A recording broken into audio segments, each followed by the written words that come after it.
নমস্কাৰ ছাত্ৰ-ছাত্ৰীসকল মই পল্লৱী পাঠক আৰু মই আহিছো আজি তোমালোকৰ সপ্তম শ্ৰেণীৰ গণিতৰ পৰিমেয় সংখ্যা অধ্যয়নৰ আমি চতুৰ্থটি অংশ লৈ পেলাই এই অধ্যায়টোৰ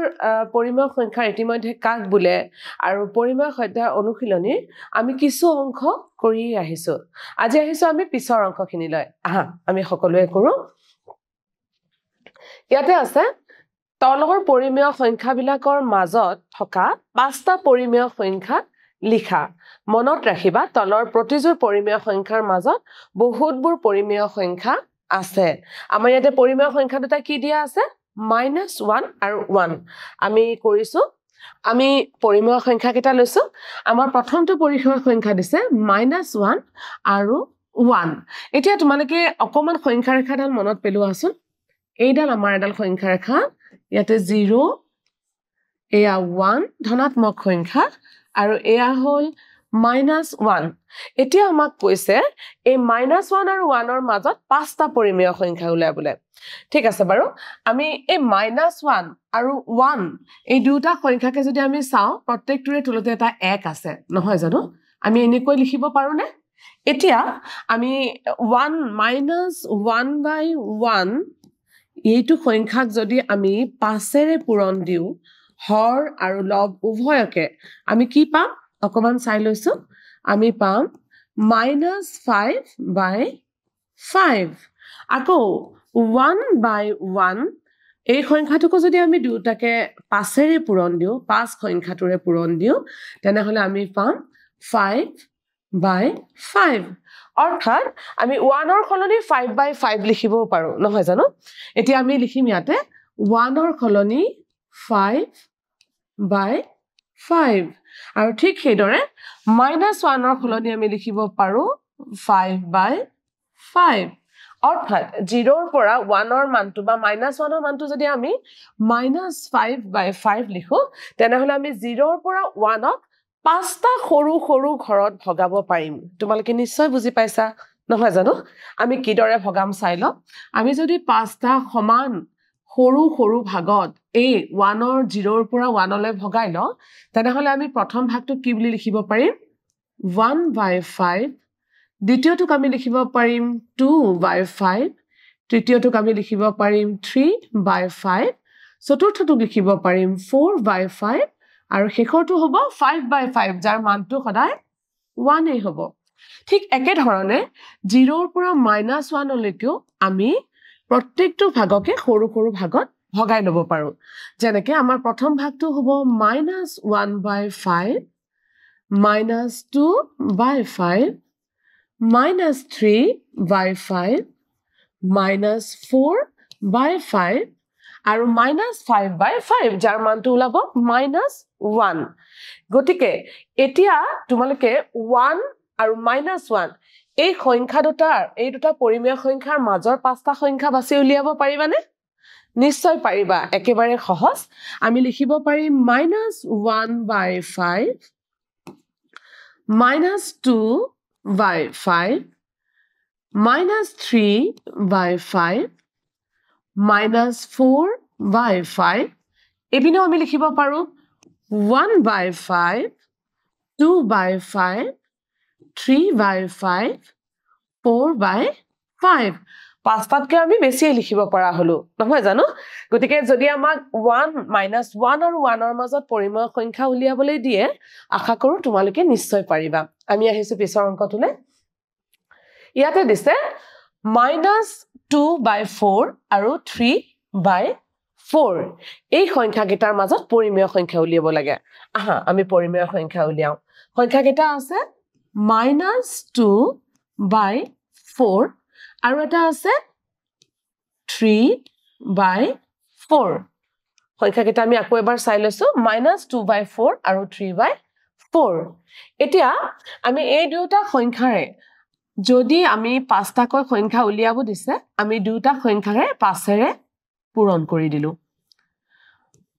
আমি হৰটোক যেতিয়া 5ৰে পূৰণ কৰিম লবটোকো কৰিব লাগিব নহয় জানো তেতিয়া আমি কি পাম -10/20 আকৌ এইটোক যেতিয়া আমি 5ৰে পূৰণ কৰিম যেহেতু এই দুয়োটা সংখ্যাতে আমাৰ হৰৰ মান দুটাৰে 4 আছিল গতিকে একে হৰ বিশিষ্ট কৰিব লগা আমাৰ হোৱা নাই কিন্তু আমি মানবোৰ একে ৰাখিম সেই কাৰণে আমি পিছৰ সংখ্যাটোক 5 এৰি পূৰণ কৰিছো আৰু আমি পাম 15/20 এতিয়া আমি দুটা পৰিমেয় সংখ্যা পালো -10/20 আৰু এটা মই পালো 15/20 এতিয়া তোমালোকে বাৰু এই সংখ্যা দুটাৰ মাজৰ পৰিমেয় সংখ্যা পাঁচটা লিখিব পাৰিবানে একেবাৰে সহজ তোমালোকে নিশ্চয় পাৰিবা আমি লিখিব পাৰো ইয়াতে -9/20 -8/20 ঠিক একেদৰে আমি এপিনেও লিখিব পাৰো 1/20 2/20 14/20 এনেকুৱা ধৰণে আমি কেইবাটাও সংখ্যা লিখিব পাৰিম নহয় জানো একেবাৰে সহজ আমি আহিছো পিছৰ সংখ্যাটোলে ইয়াতে পিছত আমাৰ দুটা সংখ্যা দিছে -3 আৰু -2 আৰু এই সংখ্যা দুটাৰ মাজত থকা পাঁচটা পৰিমেয় সংখ্যা নিৰ্ণয় কৰিবলৈ দিছে আমি কৰি চাও ইয়াতে সংখ্যা কেইটা কৈছে -3 আৰু এটা কৈছে আমাৰ সংখ্যা -2 আৰু এটা সংখ্যা কৈছে আমাৰ -2 এতিয়া আমি যদি ধৰিলো দুটা সংখ্যাৰ তলত এটা কৈ 1 আছে তেনেহলে আমি তাৰ মাজৰ সংখ্যা কেইটা উলিয়াইলো নহয় জানো প্ৰথম আমি লৈছো -3/1 আৰু দুটাকে আমি মাল্টিপ্লাই কৰিছো 10 এৰে আৰু আমি কি পাইছো -30/10 ঠিক একেদৰে আমি যেতিয়া এটো লম -2/1 আৰু দুটাকে আমি মাল্টিপ্লাই কৰিছো 10 এৰে তেনেহলে আমি কি পাম চাও -20/10 অৰ্থাৎ আমি কি পালো সংখ্যা কেইটা -30/10 আৰু এটা আমি পাইছো -20/10 প্ৰিয় ছাত্ৰ ছাত্ৰীসকল তোমালোকে এই সংখ্যা দুটাৰ মাজৰ পাঁচটা পৰিমেয় সংখ্যা উলিয়াব পাৰিবানে নিশ্চয় পাৰিবা তোমালোকে লিখিব পাৰিবা -29/10 -28/10 -27/10 -26/10 -25/10 আৰু এইদৰে আমি পৰিমেয় সংখ্যা কেইটা মাজৰ নিশ্চয় উলিয়াব পাৰিম নহয় জানো ঠিক আছে আমি আহিছো পিছৰ সংখ্যাটোলে ইয়াৰ পিছৰটোত আছে তলৰ পৰিমেয় সংখ্যা কেইটাৰ মাজত একে ধৰণে পাঁচটা পৰিমেয় সংখ্যা নিৰ্ণয় কৰিব দিছে আৰু সংখ্যা কেইটা আছে -2/5 আৰু -2/3 আমি কৰি চাও আহা সংখ্যা কেইটা হল ক্ৰমে -2/5 আৰু এটা আছে -2/3 এতিয়া আমি -2/5 এই সংখ্যাটো -2/5 এই সংখ্যাটোক আমি এনেকুৱা এটা সংখ্যাৰে পূৰণ কৰো ধৰিলো আমি 6 এৰে পূৰণ কৰিছো দুটাকে আৰু আমি কি পাম তেতিয়া -12/30 আমি এই সংখ্যাটোকো একই হৰ বিশিষ্ট সংখ্যা বনাই লও আহাচোন -2/3 যদি একই হৰ বিশিষ্ট সংখ্যা বনাব লাগে তেনেহলে 3 ক আমি কিমানেৰে মাল্টিপ্লাই কৰিব লাগিব তোমালোকে নিশ্চয় ক'ব পাৰিবা 10 এৰে মাল্টিপ্লাই কৰিব লাগিব আৰু তেতিয়া আমি কি পাম মানটো এই পিনে পাম আমি -20/30 এতিয়া চোৱা আমি কি কি সংখ্যা পাইছো সংখ্যা কেইটা অকমান চাই লোৱা আমি এটা সংখ্যা পাইছো -12/30 আৰু এটা সংখ্যা আমি পালো -20/30 এতিয়া এই দুটা সংখ্যাৰ মাজত থকা পৰিমেয় সংখ্যা পাঁচটা তোমালোকে ক'ব পাৰিবানে একেবাৰে সহজ তোমালোকে নিশ্চয়কৈ পাৰিবা এই দুটা সংখ্যাৰ মাজত থকা পৰিমেয় সংখ্যা কেইটা আমি লিখিব পাৰো -13/30 -14/30 -15/30 minus 16 by 30 minus 17 minus 17 by 30 হবনে নিশ্চয় হব গতিকে আমি একে হৰ বিশিষ্ট এটা ডাঙৰ সংখ্যা যদি বনাই লব পাৰো তেনেহলে তাৰ মাজত থকা পাঁচটা সংখ্যা আমি অতি সহজে উলাব পাৰিম নহয় জানো ঠিক আছে বাৰু এবাৰ আমি আহিছো পিছৰ তুলে ইয়াতে দিয়া আছে তলৰ পৰিমেয় সংখ্যাবিলাকৰ মাজত পাঁচটা পৰিমেয় সংখ্যা একে ধৰণৰে আৰু এটা অংক সংখ্যা কেটালে অকমান মন কৰা 5/8 আৰু 3/7 আমি কৰি চাও সংখ্যা কেটা কমে 5/8 আৰু এটা আছে 3/7 আমি কৰি চাও এতিয়া 5/8 আমি যদি একে হৰ বিশিষ্ট সংখ্যা এটা বনাবলৈ যাও তেনেহলে আমি হাতেৰে অৰ্থাৎ মাল্টিপ্লাই বাই 7 দুটাকে আমি হাতেৰে পূৰণ কৰি দিছো কিমান হয় আমি চাই লম এপিনে আমি পাম 35 আৰু তলত পাম আমি 56 একে ধৰণে ইয়াতো যদি আমি কৰিবলৈ যাও তেনেহলে আমি 3/7 আমি দুটাকে 8 এৰে মাল্টিপ্লাই কৰিছো আৰু আমি সংখ্যা কেটা পাম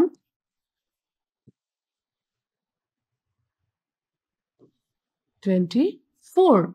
অৰ্থাৎ আমি এটা পাইছো 24/56 আৰু আনটো সংখ্যা আমি পাইছো 35/56 এতিয়া এই সংখ্যা কেটাৰ মাজৰ পাঁচটা সংখ্যা তোমালোকে ক'ব পাৰিবানে প্ৰতিবাৰৰ দৰে এইবাৰো পাৰিবা কাৰণ আমি লিখি গলেই হ'ল 25/56 26/56 27/56 28/56 29/56 এই ধৰণে আমি আকৌ বহুত কিটা অংক লিখি যাব পাৰিম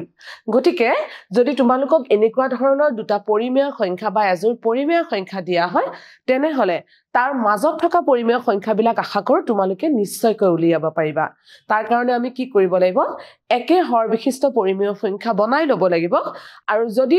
ইতিমধ্যে একে হৰ বিশিষ্ট হৈ আছে তেনেহলে আমি তাৰ ভগ্নাংশৰ মানটো অকমান যদি ডাঙৰ এটা সমমানৰ ভগ্নাংশ লৈ লও তেনেহলে তাৰ মাজত থকা সৰু সৰু পৰিমেয় সংখ্যাবোৰ আমি উলিয়াবলৈ সুবিধা হ'ব এবাৰ আগবাঢ়িছো আমি পিছৰ অংকটোলে সংখ্যা ৰেখাৰ তলত দিয়া পৰিমেয় সংখ্যা কেটা বহুৱা আমাৰ প্ৰথম সংখ্যাটো দিয়া আছে 2/3 অকমান সংখ্যাটোলে মন কৰা 2/3 অৰ্থাৎ এটা বস্তুৰ 3 ভাগৰ 2 ভাগ এইটো এটা প্ৰকৃত ভগ্নাংশ নহয় জানো তোমালোকে এটা কথা মনত ৰাখিবা যেতিয়া এটা প্ৰকৃত ভগ্নাংশ আমি সংখ্যা ৰেখাত বহাবলৈ যাও তাৰ মানটো সদায় 0 আৰু 1ৰ মাজত থাকিব আমি সংখ্যা ৰেখাডাল আঁকি লৈছো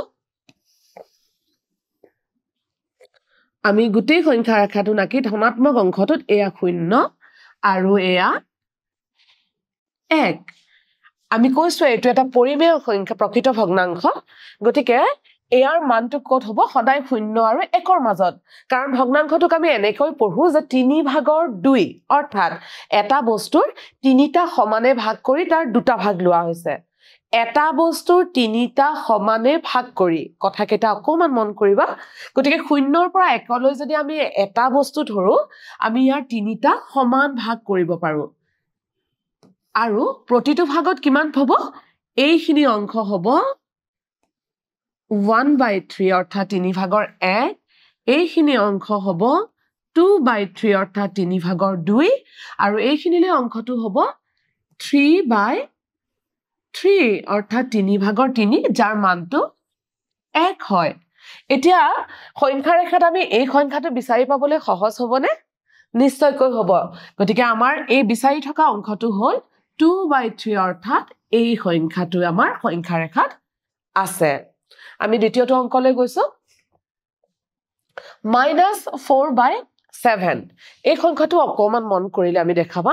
যে এইটো এটা ঋণাত্মক কিন্তু প্ৰকৃত ৰূপত আছে অৰ্থাৎ এটা বস্তু 7টা ভাগ কৰি তাৰ 4টা ভাগ লোৱা হৈছে গতিকে আমি কোড বিচাৰি উলিয়াব লাগিব প্ৰথমে আমি সংখ্যা ৰেখাডাল আঁকি লৈছো এইডাল আমাৰ সংখ্যা ৰেখা আমি এইবাৰ যেহেতু ঋণাত্মক সংখ্যা গতিকে ঋণাত্মক অংশটো আঁকিম ইয়াতে আমাৰ আছে 1 ইয়াতে এটা বস্তু কেইটা ভাগ কৰা হৈছে চোৱা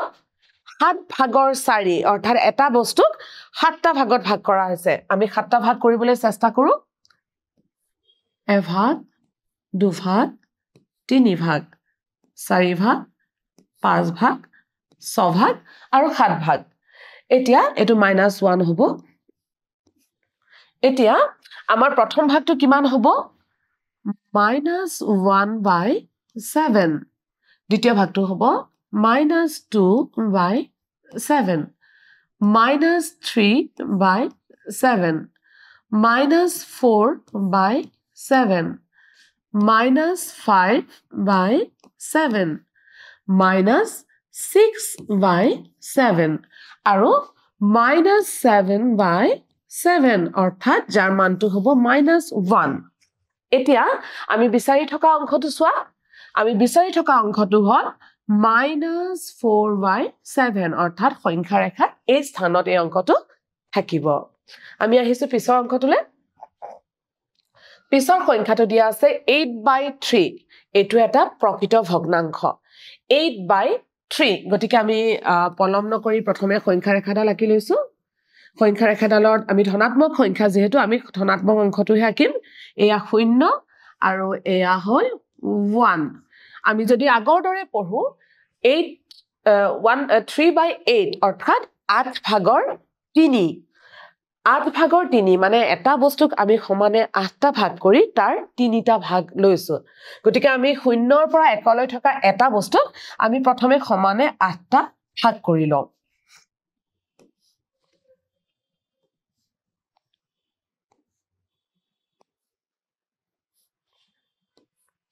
এয়া আমি 0 পৰা 1 লৈ এটা বস্তুক 8টা ভাগ কৰি লৈছো আৰু প্ৰতিটো ভাগক আমি কি দৰে লিখিম 1/8 2/8 3/8 4/8 5/8 6/8 7/8 আৰু 8/8 যাৰ মানটো সদায় 1 হৈ যায় এতিয়া আমি বিচাৰি থকাটো হ'ল 3/8 অৰ্থাৎ কোড হ'ব আমাৰ সংখ্যা ৰেখাত ওলাই আছে এই বিন্দুটোৱে হ'ব আমি বিচাৰি থকা 3/8 বিন্দুটো বা এই পৰিমেয় সংখ্যাটোৰ স্থান আমি আহিছো পিছৰ সংখ্যাটোলৈ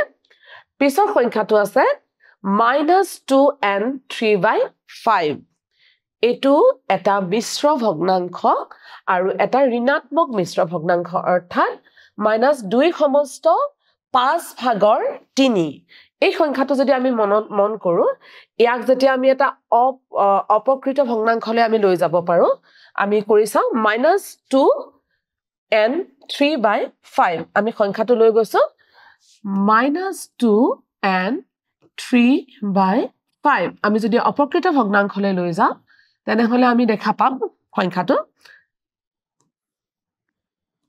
তোমালোকক ইতিমধ্যে শিকাইছো আমি প্ৰথমে এই দুটা পূৰণ কৰি লম 5 × 2 = 10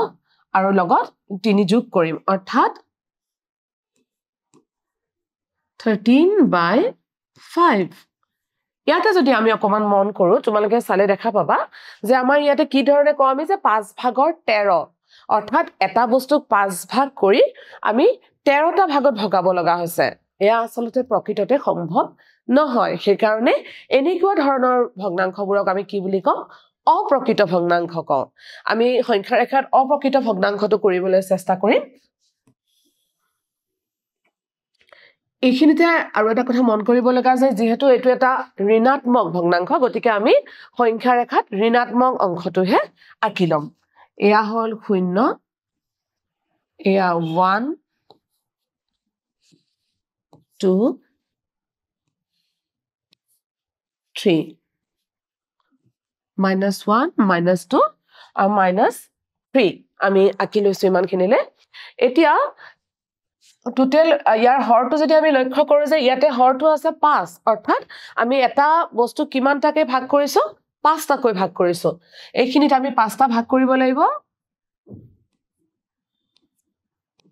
আৰু প্ৰতিটো ভাগ আমাৰ কি ধৰণে পৰিব -1/5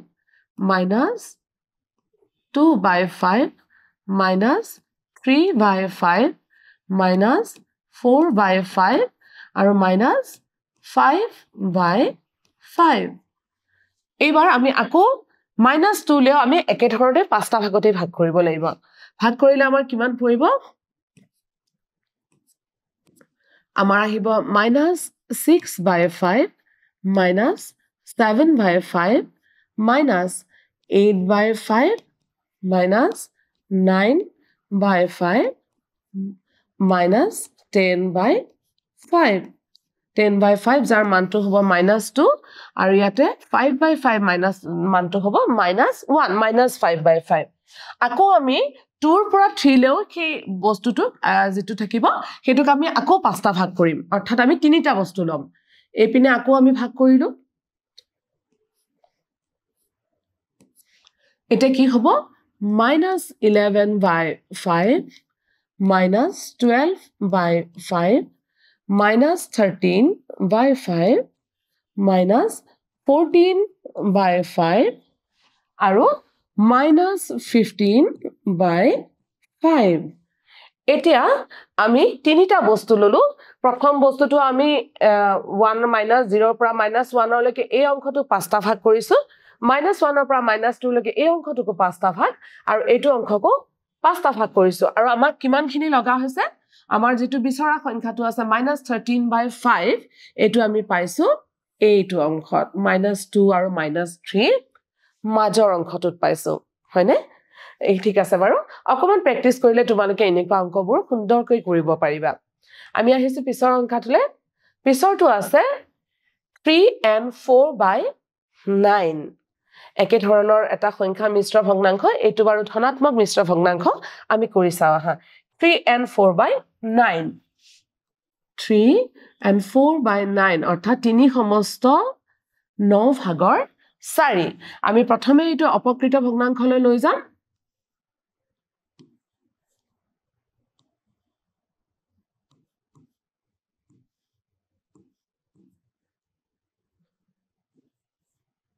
অৰ্থাৎ 9 ভাগৰ 31 বা 31/9 যেহেতু এটো এটা অপ্ৰকৃত ভগ্নাংশ অকমান আগতে আমি এনেকুৱা ধৰণৰ ভগ্নাংশ এটা সংখ্যা ৰেখাত উপস্থাপন কৰি আহিছো আহা আমি এটো কৰো যেহেতু এটো এটা ধনাত্মক সংখ্যা গতিকে আমি এইবাৰ শূন্যৰ পৰা ধনাত্মক অংকখিনিহে পাতি লৈছো